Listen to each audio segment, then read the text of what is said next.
before you go on to the next part, make sure you take a look from the back and make sure that all you're going to see is just the color of your felt or whatever you decide to put in there. Don't use sponge rubber, because over a period of time it's eventually going to fall apart and it's not going to work. Then you got to take it all apart. So use something like carpet. Doesn't need to be real thick, just enough to absorb any kind of vibration. Now our next piece goes in here.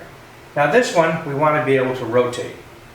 So what we're going to do is we're going to put a little washer on the inside between the side of the cajon and the side of the wood. So when I made this, when I cut it, I had to compensate for that by leaving enough space. When we cut this one, it has to be almost exactly the right size.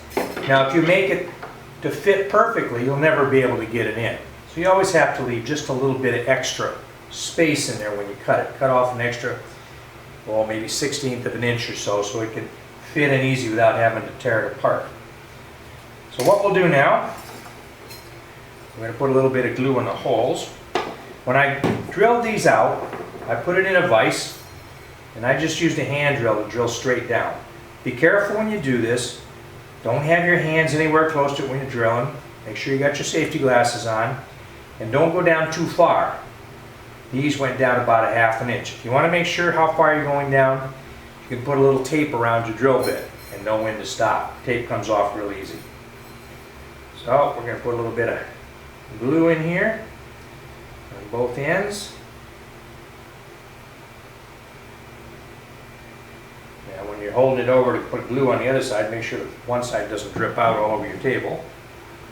Particularly, like we said, if you're working on a dining room table, make sure you got some newspaper or something down so you're not making a mess. So that's finished. We'll take this, we're going to put one of our pins through here, and we're going to put a washer right over the end of it, and we're going to line this up. Now again, you have to have a little bit of slack so you got room to put it in.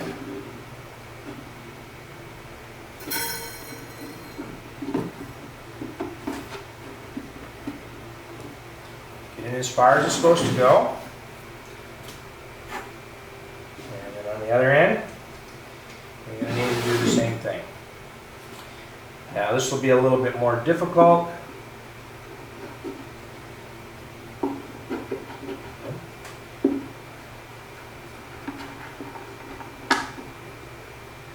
Because you don't have quite as much extra room.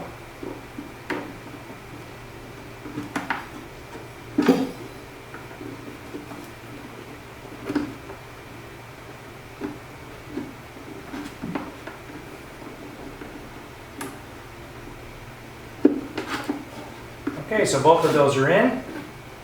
Now this will rotate once the glue is dry. So it'll actually go all the way back, and lays down on the felt, and when it's in that position, it's not going to make any noise, it's not going to rattle. And when you bring it forward, you have it lean against the top of the hard piece in the front, and that will make the sound of vibration. So then you need to put that there, check how long you're supposed to let it dry, and then just wait until it's ready to go. The last thing you need to do is put your top on the front of your cajon, and basically you'll know what it sounds like because you can give it a try at that time. Again, we've used as many things as we can find just laying around. There's lots of different kinds of bottles you can see in the stores that have wooden tops on them. You wouldn't even have to use this. You could just take a piece of plywood and cut a circle out of it, or another piece of wood, and find something else you can drill a hole in. It gives you a nice appearance on the outside. Now there's other cajons that you see, they have fancy mechanisms in here that when you rotate this, then they can lock it in place. If this doesn't work, we'll have to make some modifications later on.